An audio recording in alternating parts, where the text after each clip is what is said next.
भाइयों और बहनों, आदिवासी भाइयों और बहनों, आप सबका यहाँ बहुत बहुत स्वागत, नमस्कार।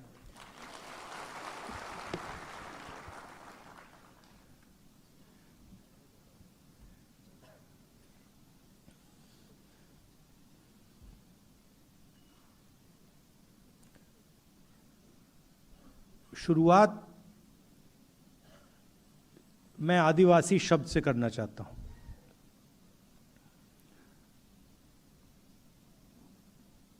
आदिवासी शब्द का बहुत गहरा मतलब है। आदिवासी मतलब ओरिजिनल हिंदुस्तान के जो मालिक थे।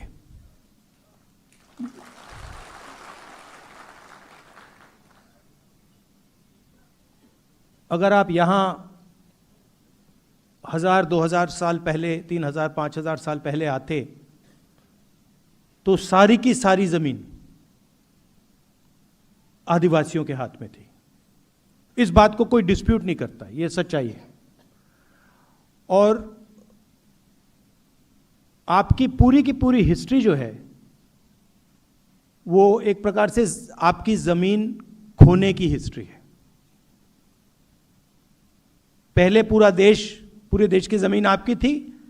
आस्ते आस्ते आस्ते आस्ते आस्ते आस्ते आस्ते आपको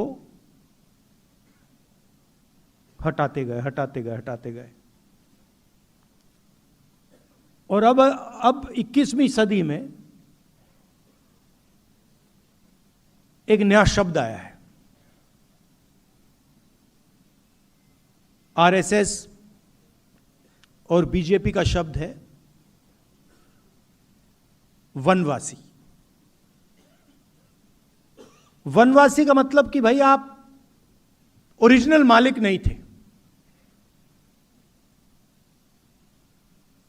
आदिवासी का मतलब यह देश आपका था, इस देश का जल जंगल जमीन आपकी थी।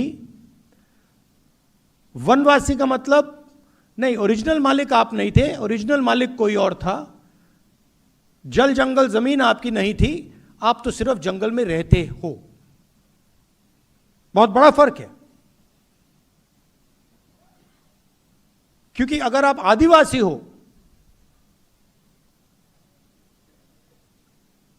तो फिर इस देश का आप पर कर्ज है। आपकी जमीन ली गई, आपका जल, आपका जंगल, आपकी जमीन वो आपसे छीनी गई। इसका मतलब आप पर कर्ज है। वनवासी मतलब कुछ नहीं। वनवासी मतलब आप तो जंगल में रहते हो भाई, क्या लेना देना। और वनवासी बिरसा मुंडा जी जो हैं,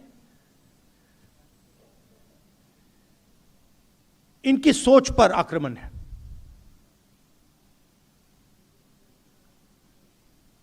किसी ने कहा कि हम कॉन्स्टिट्यूशन की लड़ाई लड़ रहे हैं। ये देखिए, ये कॉन्स्टिट्यूशन। अब आप में से बहुत लोग सोचेंगे कि देखिए, ये जो किताब है ये आज़ादी के बाद लिखी गई है, इसमें हिंदुस्तान के सारे कानून हैं, हिंदुस्तान का जो विजन है इसमें है, हिंदुस्तान के हर नागरिक को एक वोट ये देता है। मगर ये नई किताब नहीं है। इस किताब में हजारों साल पुरानी सोच है।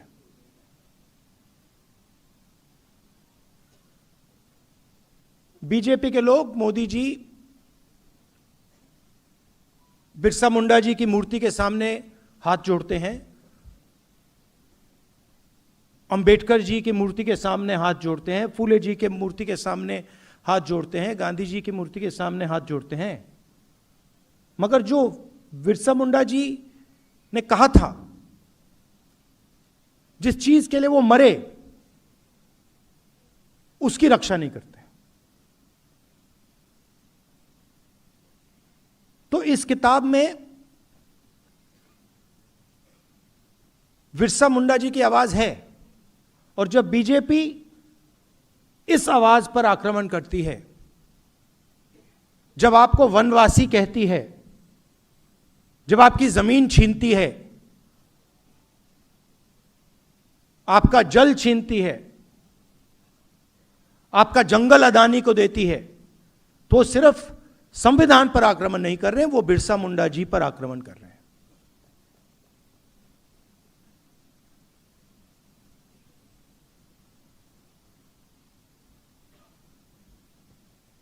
और आजकल फैशन बन गया है, जो एक स्पीकर ने कहा,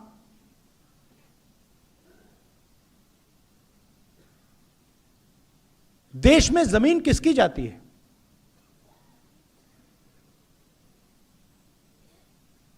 जब भी विकास की बात आती है, सीधा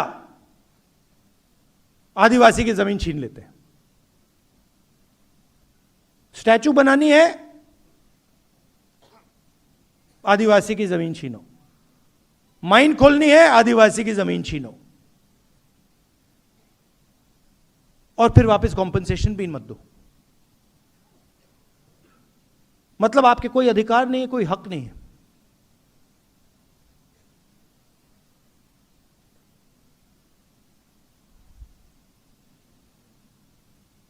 मैं जाति जनगणना की बात करता हूं,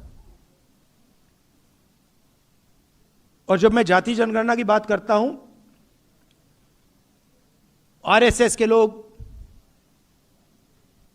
मोदी जी, बीजेपी के लोग मेरे ऊपर आक्रमण करते हैं। मगर जाति जनगणना का क्या मतलब है? पूरा देश जानता है कि इस देश में तकरीबन 9% आदिवासी हैं, 10% आदिवासी हैं। देश जानता है 15% दलित हैं, 50% पिछड़ा वर्ग है, 15% माइनॉरिटी कह लो। आपने प्राइवेटाइजेशन शब्द यूज किया। आपने कहा कि school, college, university, public sector privatise हो जाता है। ये गलत शब्द है। प्राइवेटाइजेशन से लग रहा है कि जब ये प्राइवेटाइजेशन होता है, ये सबको जाता है। इस शब्द से ये लगता है कि भैया प्राइवेटाइजेशन होता है तो आदिवासियों को भी मिलता है, दलितों को भी मिलता है, पिछड़ों को भी मिलता है। नहीं, प्राइवेटाइजेशन का मतलब चुने हुए 5-7% लोगों को मिलता है। पहले पब्लिक सेक्टर हुआ करता था, उसमें रिजर्वेशन था, उसमें आदिवासी युवा जा सकता था, दलित जा सकता था, पिछड़े वर्ग का जा सकता था। अब खोलिए अदानी जी की कंपनी की लिस्ट खोलिए, उनके सीनियर मैनेजमेंट की लिस्ट खोलिए, दिखा दीजिए मुझे कौन सा आदिवासी बैठा है वहां पे। एक नहीं मिलेगा आपको।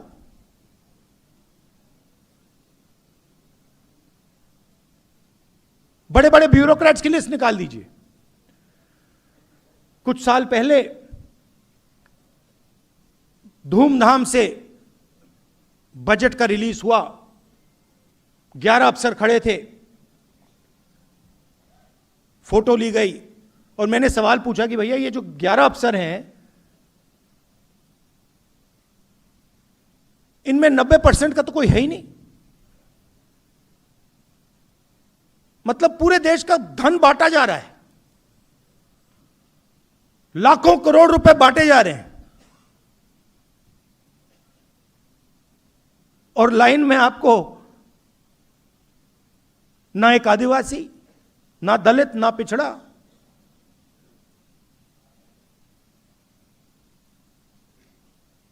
कहीं भी देख लीजिए आप, प्राइवेट अस्पतालों की लिस्ट निकालिए, उनके मालिकों की लिस्ट निकालिए, दिखा दीजिए आदिवासी का कौन सा अस्पताल है। बड़ी बड़ी यूनिवर्सिटीज, कॉलेजेस की लिस्ट निकालिए, दिखा दीजिए मुझे उनका आदिवासी मालिक कहां है। कॉर्पोरेट इंडिया खोलिए, उनकी लिस्ट निकालिए, 500 सबसे बड़ी कंपनियां, जिनका लाखों करोड़ रुपए ऐसे माफ हो जाता है। एक सेकंड लगता है मोदी जी को। 16 लाख करोड़ रुपए उनका माफ किया गया है।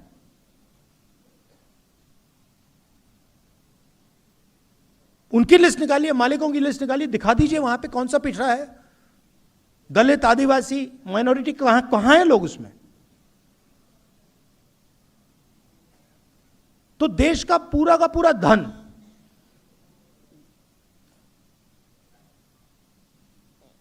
आपसे छीना जा रहा है। आप जीएसटी देते हो ना? देते हो नहीं देते हो? देते हो ना? ये आप कपड़े पहने, इसमें जीएसटी जाती है ना?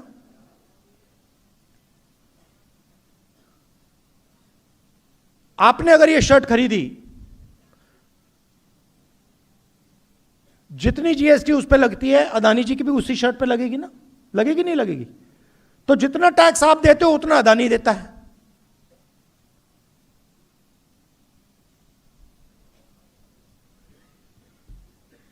उसकी आमदनी देखिए, आपकी आमदनी देखिए।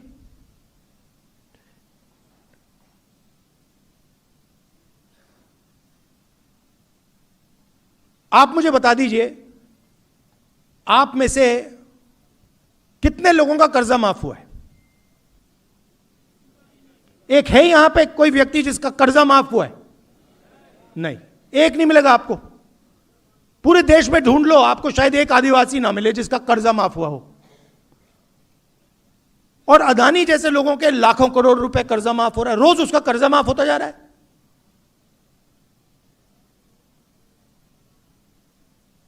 तो जाति जनगणना का मतलब है कि यह पता लगाना, जैसे तेलंगाना में हमने कर दिया है, आदिवासी कितने हैं और देश की संस्थाओं में, ब्यूरोक्रेसी में, कॉर्पोरेट्स में उनकी कितनी हिस्सेदारी है, यह मेन सवाल है।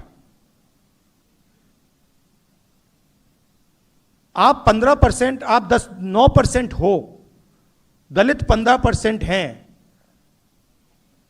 पिछड़ा वर्ग 50% है, कितनी हिस्सेदारी है आपकी? आपको लगता है कि आदिवासियों की देश में 10% हिस्सेदारी है? लगता है आपको? तो लंबे भाषण होते हैं,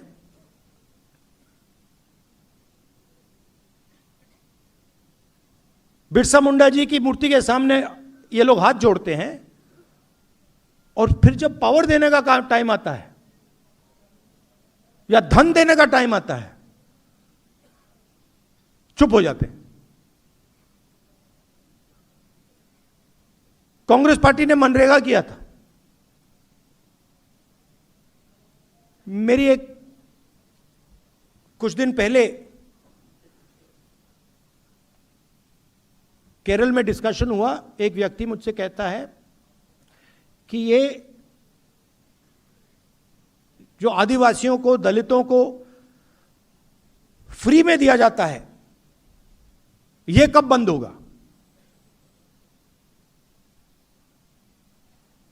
मैंने उसे जवाब दिया, जिस दिन अदानी अंबानी जैसे लोगों को फ्री में माल मिलना बंद हो जाएगा, उस दिन आदिवासियों का फ्री बंद हो जाएगा।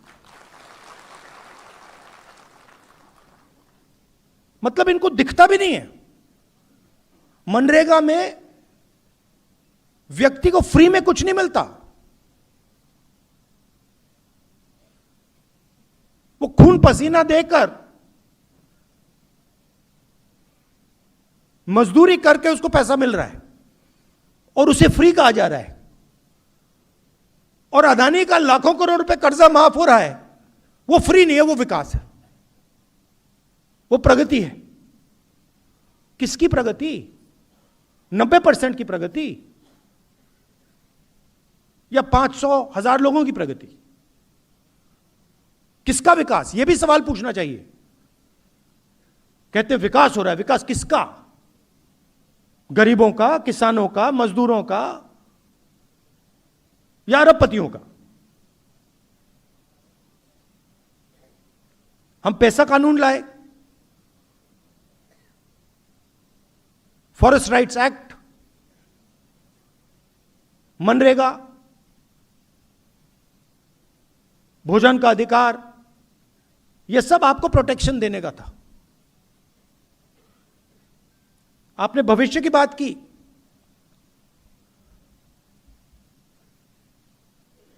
सारे के सारे कॉलेजेस, स्कूल्स, यूनिवर्सिटीज गुजरात में तो सारे बंद कर दिए हैं, स्कूल कॉलेज सब बंद कर दिए हैं, पूरा प्राइवेटाइज कर दिया है। तो इस दुनिया में, इस प्राइवेटाइज दुनिया में आपको शिक्षा कहां से मिलेगी, कैसे मिलेगी? बिना हाई क्वालिटी सरकारी स्कूल, बिना हाई क्वालिटी सरकारी यूनिवर्सिटी, बिना हाई क्वालिटी सरकारी कॉलेजेस आपको शिक्षा नहीं मिल सकती, आपके बच्चों को शिक्षा नहीं मिल सकती।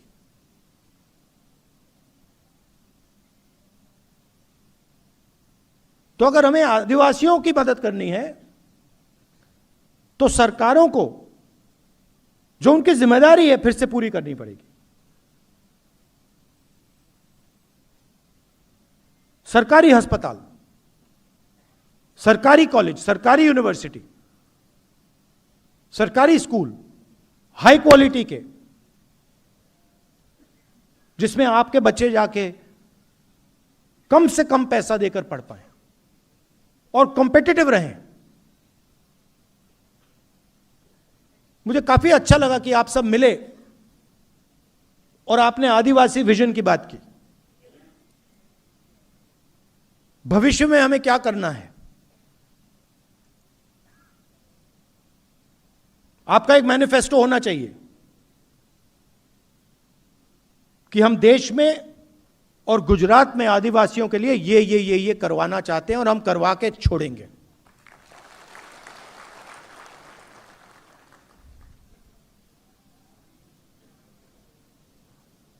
और सबसे जरूरी चीज ये संविधान है। हम शिक्षा की बात कर रहे हैं,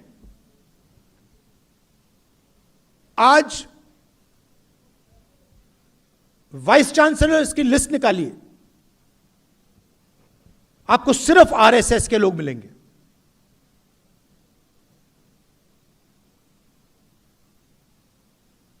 सिर्फ आरएसएस के लोग, उनको कुछ शिक्षा के बारे में कुछ नहीं मालूम, साइंस के बारे में नहीं मालूम,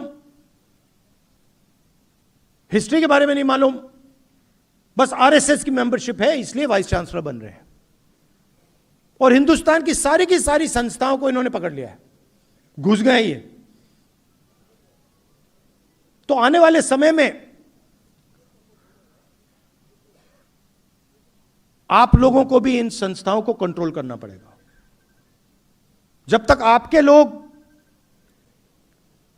ब्यूरोक्रेसी में, पुलिस में, जुडिशरी में नहीं आएंगे,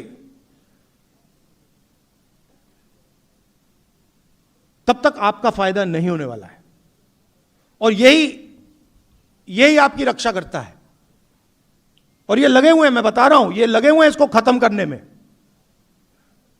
क्योंकि इस बात को मानने को तैयार नहीं है कि हिंदुस्तान के हर नागरिक को एक वोट मिलना चाहिए। इनकी थिंकिंग में, इनकी सोच में आप लोग कम हो। आप लोगों को इस देश में जगह नहीं मिलनी चाहिए। वो कह रहे हैं, खुल के कह रहे हैं कि आप लोग वनवासी हो, आपको जंगल में रहना है। उस शब्द में बहुत कुछ छुपा है। जो जंगल में रहता है उसे अंग्रेजी की जरूरत है? क्या जरूरत है? उसे शिक्षा की जरूरत नहीं। जो आदिवासी है उसको शिक्षा की जरूरत है।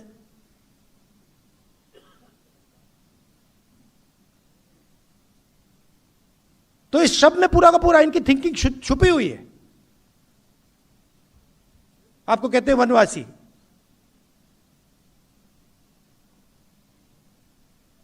हिंदुस्तान में जंगल बढ़ रहा है, कम हो रहा है? घटता जा रहा है ना। तो शब्द में लिखा हुआ है कि भैया जहां जंगल है वहां आप लोग रहो, जहां जंगल नहीं है आप लोग जाओ, निकलो वहां से, आपकी तो कोई जगह ही नहीं है। तो आपको वनवासी बना दिया और फिर जंगल को काटने लग गए।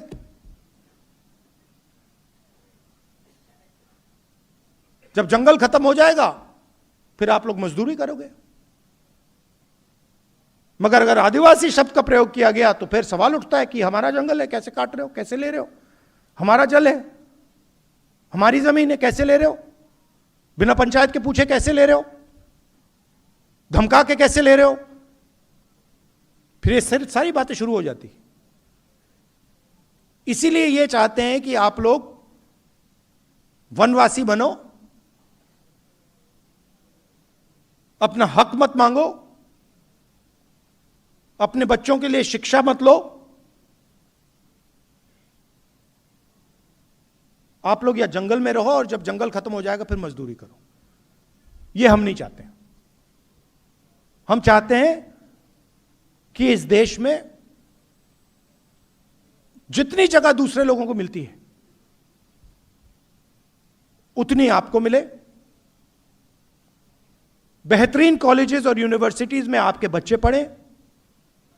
हिंदुस्तान की सबसे बड़ी कंपनियों में आपके लोग काम करें, आपके बच्चे काम करें। जब सीईओज की लिस्ट निकाली जाए उस लिस्ट में आदिवासी नाम दिखें। ऐसा भविष्य हम चाहते हैं। यही लड़ाई। और आप जानते हो जो आपने कहा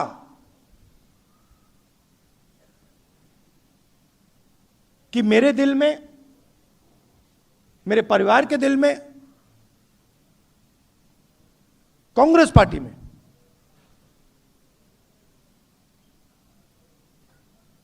आपके लिए बहुत जगह है, प्यार है, मोहब्बत है। आपने मुझसे अभी कहा कि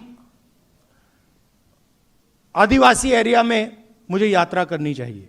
यह अच्छा सुझाव है। इसके बारे में हम सोचेंगे, देखेंगे अगर किया जा सकता है। आप यहां आए, इतने प्यार से आपने मेरी बात सुनी। देश में नफरत फैलाई जा रही है, हिंसा फैलाई जा रही है। आपने देखा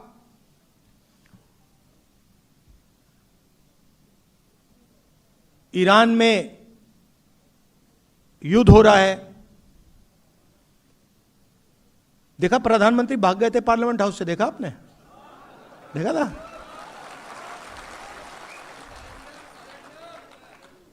सुना है मैंने 25 मिनट का भाषण किया। मैं आपको गारंटी कह रहा हूं, लिख के रख लो, पार्लियामेंट हाउस में डिबेट नहीं कर सकते।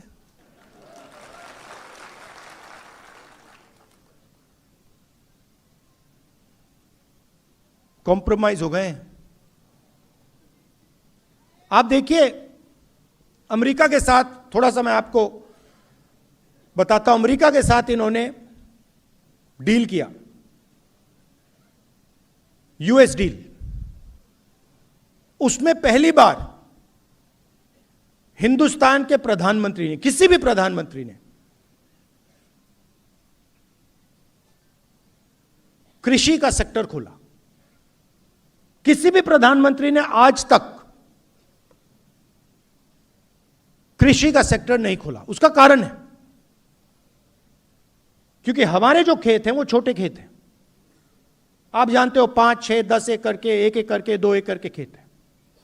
अमेरिका में 1000 एकड़, 2000, 5000, 10,000 एकड़ के खेत हैं। यहां पे हमारे लोग हाथ से काम करते हैं, मजदूरी करते हैं, मैकेनाइजेशन कम है। वहां पे कॉम्बाइन हार्वेस्टर, ट्रैक्टर, पूरा मैकेनाइजेशन है। अगर उनका माल यहां आ जाएगा तो हमारे सारे के सारे किसान बर्बाद हो जाएंगे। इसीलिए किसी भी प्रधानमंत्री ने कृषि का सेक्टर नहीं खोला। इन्होंने दाल, सोयाबीन, फल, कपास, ये सब खोल दिया है।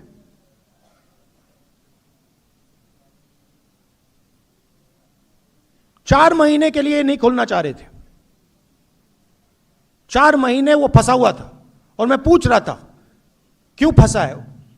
सरकार के लोग कह रहे थे कि क्योंकि कृषि का सेक्टर नहीं खुलना।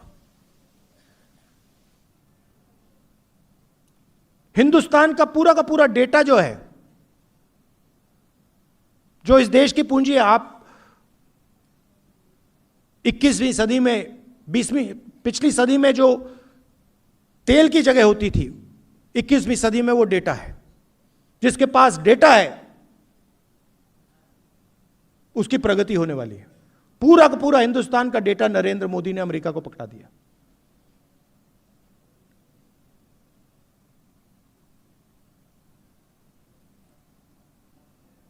$9 लाख करोड़ रुपए, नंबर याद रखिए, हर साल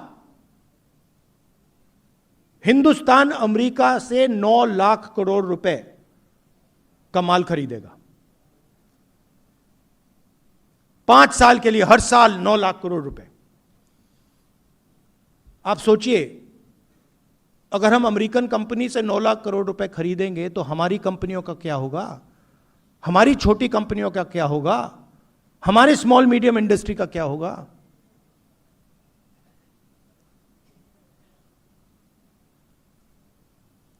अमेरिका का जो टैक्स था वो 0 कर दिया और हमारा पहले से ज्यादा कर दिया।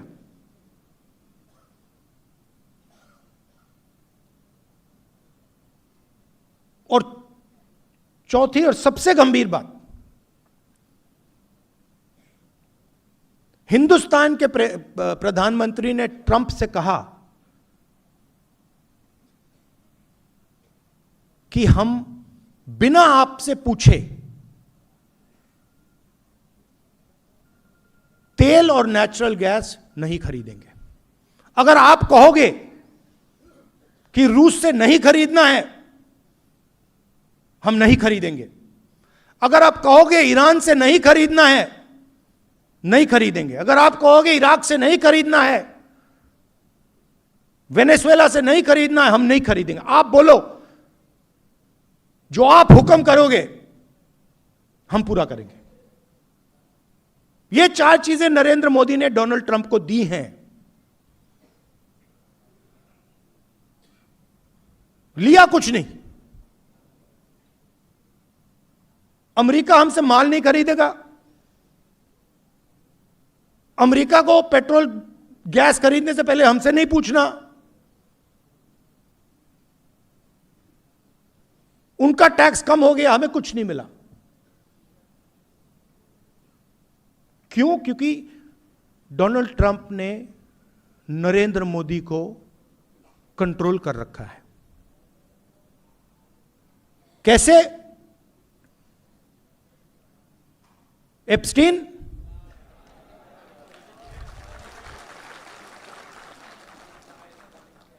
वो हैं 4-5 तरीके, मगर मैं आपको सिर्फ 2 बता रहा हूं आज। मैं जानता हूं, एक एप्स्टीन और दूसरा अदानी। और अदानी के बारे में थोड़ा सा मैं आपको समझाना चाहता हूं। मोदी जी और बीजेपी का जो पूरा फाइनेंस का स्ट्रक्चर है, यह अदानी है।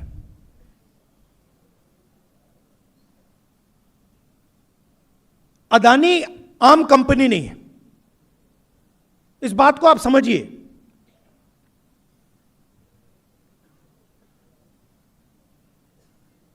अदानी बीजेपी, नरेंद्र मोदी, इनका स्ट्रक्चर है, फाइनेंशियल सिस्टम है।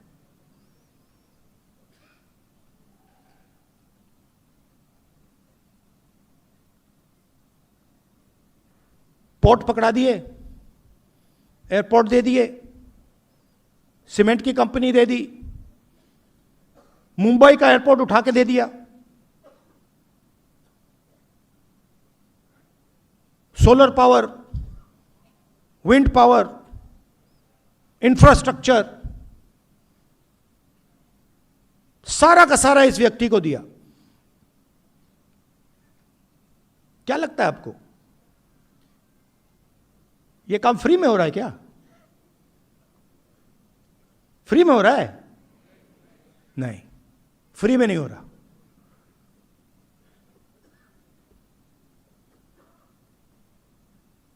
और इस कंपनी पर अमेरिका में कोर्ट केस लगा दिया और मोदी जी को सीधा मैसेज दे दिया। वो कोर्ट केस अदानी को धमका नहीं रहे, वो मैसेज मोदी जी को गया है कि ज्यादा उठपटांग की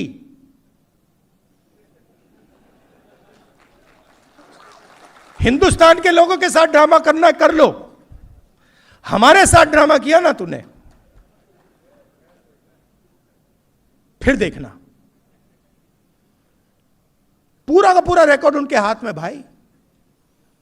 पैसा कहां गया, कहां से कहां गया, कैसे जाता है, कब जाता है, सारा हाथ में। डोनाल्ड ट्रंप ने तो खुल के कह दिया, गूगल पे जाइए देखिए, वो तो कह रहा है कि भैया मैं नरेंद्र मोदी के करियर को खत्म कर दूं जब चाहता हूं, मुझसे मत करवाओ।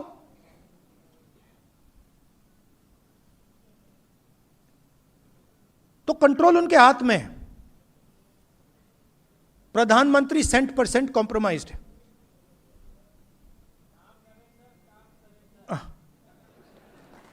बट नहीं, अब आप बोल रहे हो मगर नुकसान किसका हो रहा है? आपका हो रहा है। आपका भयंकर नुकसान हो रहा है आदिवासियों का।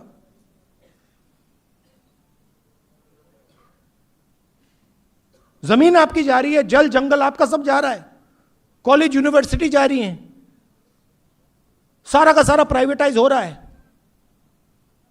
प्रधानमंत्री को पकड़ रखा है। आप उनकी आंख को देखिए, टीवी पे देखिए आप। 25 मिनट का भाषण दिया, अभी दिया।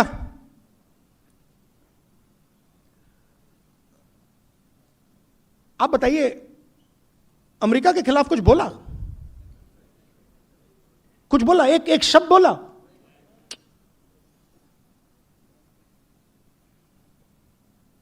%% कंट्रोल में है।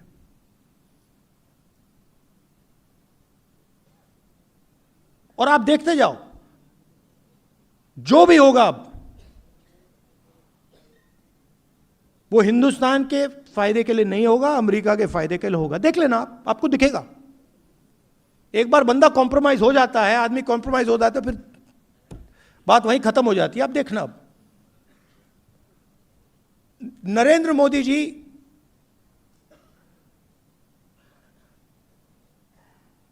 ट्रंप के सामने चूं तक नहीं कर सकता है। बता रहा हूं आपको, मैं सच बोलता हूं। ट्रंप कहता है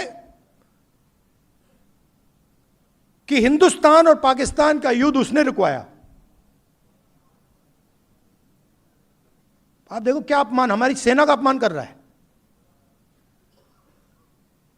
कहता है हिंदुस्तान के जहाज गिरे, 7 जहाज गिरे, मैंने युद्ध रुकवाया। मोदी जी के मुंह से चूं तक आवाज नहीं निकली। एक बार नहीं बोला, 50 बार बोला उसने, बोलता रहता है। हमारा प्रधानमंत्री एक शब्द नहीं बोल पाता। क्यों? कंट्रोलर हाथ में उसके है।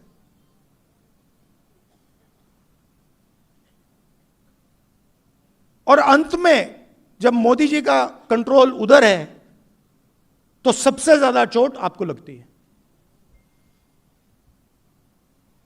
क्योंकि आपका प्रधानमंत्री आपके लिए काम ही नहीं कर रहा है, आपकी रक्षा ही नहीं कर सकता।